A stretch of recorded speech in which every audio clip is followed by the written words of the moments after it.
We bring in right now Republican Senator from South Carolina, Senator Lindsey Graham. He is chairman of the Judiciary Committee. He also sits on the Appropriations, Foreign Relations, and Budget Committees. Senator, it's good to see you this morning. Thanks very much for joining us. Thank you. Thank you very much. So lay out the next couple of days. Why will the vote to acquit the president be on Wednesday? Why not tomorrow?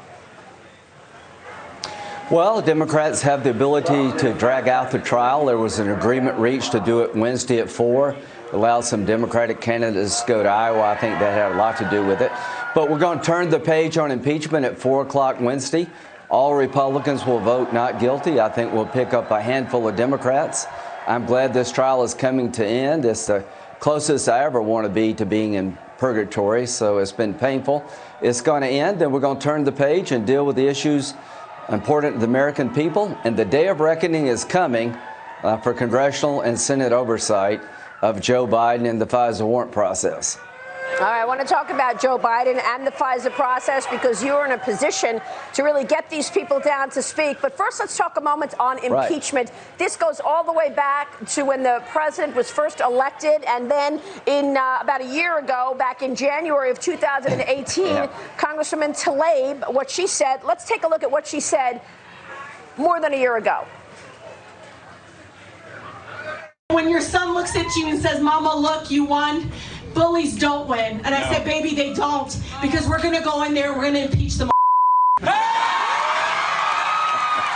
Senator, they have wanted to impeach this president now for 3 years. We heard it from Congresswoman Tlaib.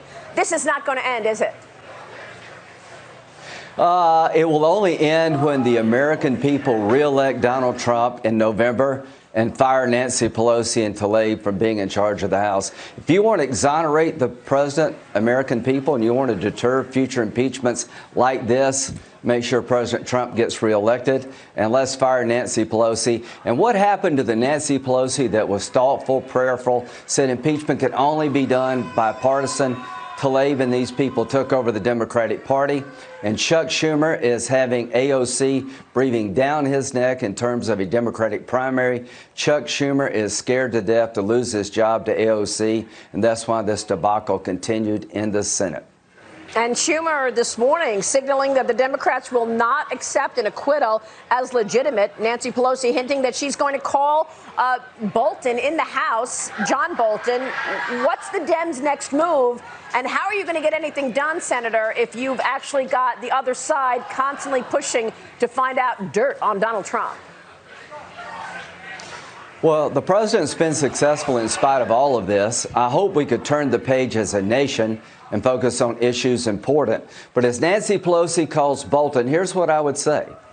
They're impeaching the president for a suspension of aid that was eventually received, trying to leverage an investigation that never happened. This is ridiculous. Mueller broke their heart. They won't let it go. They hate this man. Pelosi is no longer Speaker of the House, just in name only.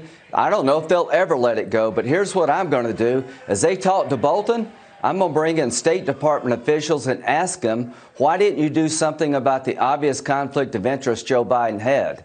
Joe Biden's effort to combat corruption in the Ukraine became a joke.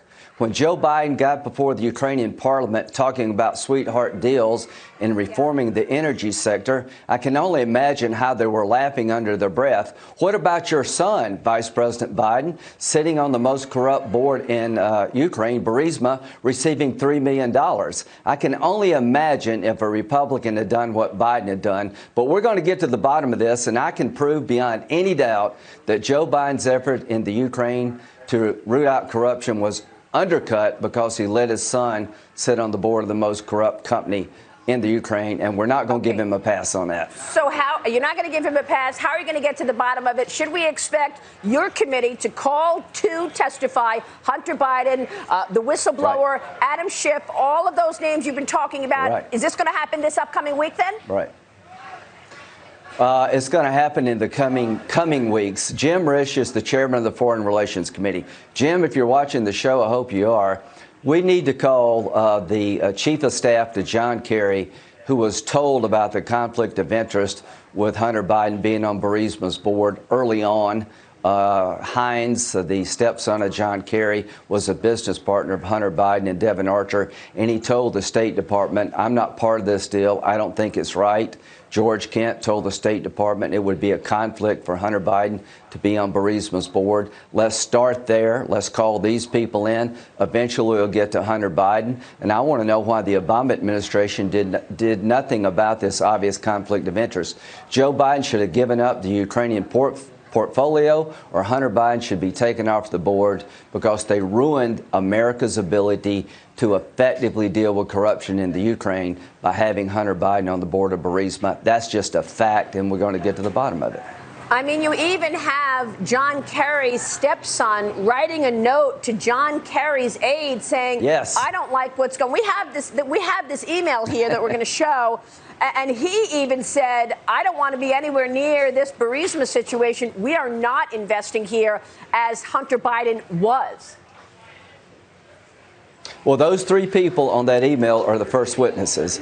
Did the chief of staff, once notified, did he go to John Kerry and say, hey, Joe Biden's got a problem? Can you imagine what would be happening today if this were a Republican vice president whose son received $3 million from the most corrupt gas company in the Ukraine tied to Russia? It'd be front page news all over the world. We're not going to let it go, Jim Risch. You need to start it. When it comes to FISA, I'm going to call Rosenstein, Sally Yates, McCabe, and Comey to find out how a warrant was issued against Carter Page on 4 different occasions without an adequate foundation, and find out how the Department of Justice and the FBI became so out of bounds when it came to Trump.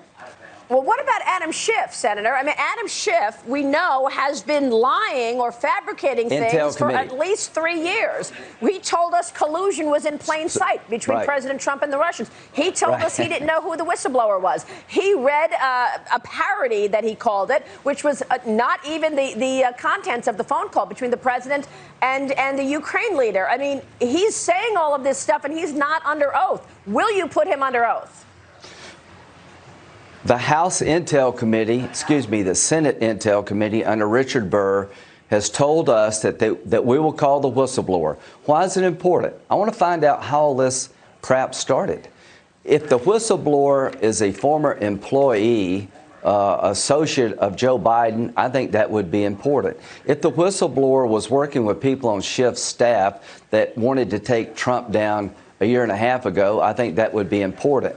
If the Schiff staff people helped write the complaint, that would be important. We're going to get to the bottom of all of this to make sure this never happens again.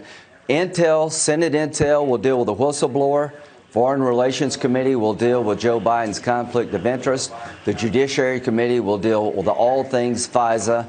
And let me tell Republicans out there, you should expect us to do this. If we don't do it, we're letting you down. And I guarantee you, if it were if the shoe were on the other foot, Democrats would be eating us alive if Republicans had done any of these things. I can tell you for sure you will be letting down my viewers. They want accountability. For 3 years, this country has been in hysterics over collusion that never existed, and now this Ukraine situation. We'll be watching, Senator. Thank you. We're not going to let you down. Thank you so much. Good to see you, sir.